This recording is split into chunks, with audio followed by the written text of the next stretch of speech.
بسم الله الرحمن الرحيم.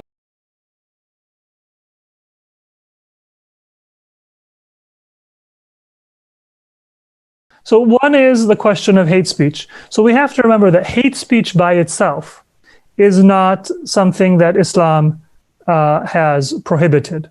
Slander has been prohibited. Fitna has been prohibited. وَالْفِتْنَةُ أَشَدُّ مِنَ الْقَتْلِ وَالْفِتْنَةُ أَكْبَرُ مِنَ الْقَتْلِ. As I said in the Quran, to insult people's gods, even if they're false gods, has been prohibited. So there's certain things that have been prohibited. But if I say, not insultingly, if I say that I hate idol worship, I hate something, then without any kind of insulting, without any kind of aggression, that by itself is not something that Islam has prohibited. Similarly, when it comes to la'an, la'an simply means that it's the opposite of praying for rahmah. If I pray for rahmah, then I am praying for God to support something. And when I do la'an, I'm praying for God not to support something. And so this is almost an automatic thing, right? If I believe that somebody's doing charitable work and they're doing good work, then just my sympathy is a form of dua for that person. Right. And if I see somebody is doing evil work, then just my aversion is a form of la'an. Right? Because even if I don't say, Allahumma la'an fulan, oh Allah, curse so-and-so, just when I think in my heart, this person is rounding up undocumented workers and putting them in detention facilities in inhuman circumstances, oh Allah, don't let this person do that. Oh Allah, I hope this person's car breaks down. I hope this person's gun doesn't fire. I hope this person cannot detain or kill that innocent person. That's what la'an is. Okay. Right? I mean, la'an is not some kind of magical spell that we're placing on people. When I see somebody, working in a food kitchen and I say, more power to you, this is dua of rahmah. Right. And when I see somebody evil and I say, I hope you don't get a chance to do that evil again. I hope the next time you fire your gun, it jams. That's la'an. Right. Meaning, I hope God withholds his mercy and his strength from you. Again, it's not because it's not hate speech or it is hate speech. Hate speech is not the category that we're talking about.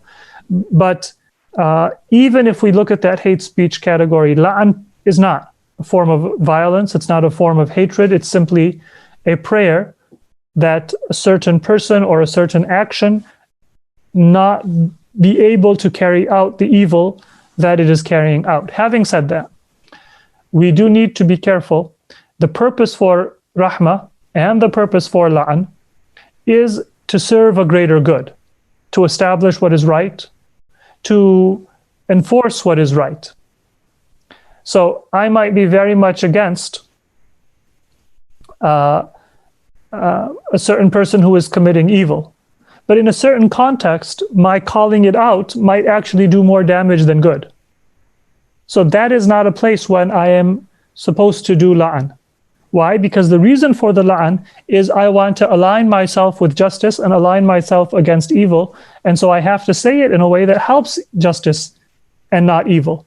Let's say, for example, that there is a place where we're discussing two different conceptions of justice. And the majority of people do not agree with me. My job in that case is to show them why what I consider to be evil is evil. But if, let's say, for example, it's about police brutality, and the majority of people are sympathetic to the police and they don't consider there to be a problem of police brutality. If I say, may God curse those police officers who use excessive force, maybe I'm right, but I've just undermined my ability to sensitize those people to the problem of police brutality. So have I helped the cause of justice or harmed the cause of justice? I had a chance. I made it more likely that those people are going to turn against me. So having said that, la'an is not the problem, but it must be understood that the purpose of that prayer against evildoers is to support justice. And if it's not going to do that, or it's going to cloud the picture, then it's not the right thing to do in that context, even if it's right intrinsically. So tabarra or tabarri was not added in Shi'a Islam. We have Suratul Bara'a in the Quran. We have tabarri or tabarra in Suratul Fatiha. Ghayril maghdubi alayhim is tabarra. Oh Allah, keep me away from those who are worthy of your anger. And the Quran tells us who is worthy of God's anger. Those who are oppressors, those who knowingly disobey the command of Allah, those who are hypocritical. So it's intrinsic to the logic of the Quran that you need to separate yourself from evil. You are either Hizbullah, those who are on the side of God, or you are Hizbul Shaitan, you are not on the side of God, then you are on the side of Shaitan. So implicit within the logic of Quran is that you should have a disassociation with evil. Tabarri literally means disassociation from evil. Tawalli literally means a love and an association with what is good, what we call tawalla. So that's part of Islam. Now, the expression of that, the same principle applies that we said for la'an. How do I disassociate from evil? I disassociate from evil by marginalizing evil. So let's say that there is a person, Muawiyah. Right? Muawiyah, we can all agree, is worthy of disassociation.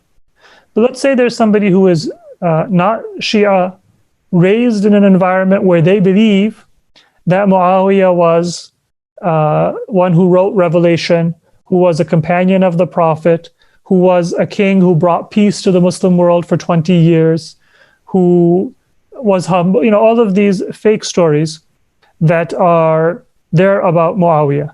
Right. Now, my job is to help that person realize, first of all, that Muawiyah is not as good as he thinks.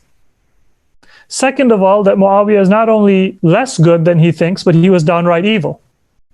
And then my job is to publicly express bara'ah. In my heart, whether I can convince that person or not convince that person, I need to have bara'ah from Muawiyah because I know he was evil. Right. And I know how evil he was. But the expression of that in words, in front of somebody who doesn't know, that should be dictated by how I can most effectively help that person see. So maybe the way I start is I say that I see your point. During Muawiyah's time, there was 20 years in which there was no civil war. However, the fact that he kind of pressured people to accept Yazid as his successor, that offended Aisha, that offended Abdurrahman ibn Abi Bakr, that offended Abdullah ibn Zubair, that offended, most importantly, Imam Hussein.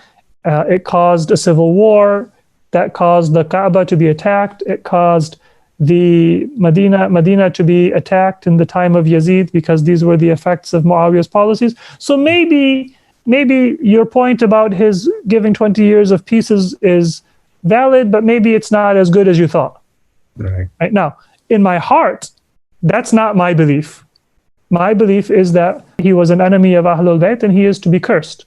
But I say that because the way that I express my bara'ah is by helping people see the truth. It's part of Islam itself. If you don't have tawalli and tabarri, then you're not a Muslim. Allahumma salli ala Muhammadin wa ali Muhammad.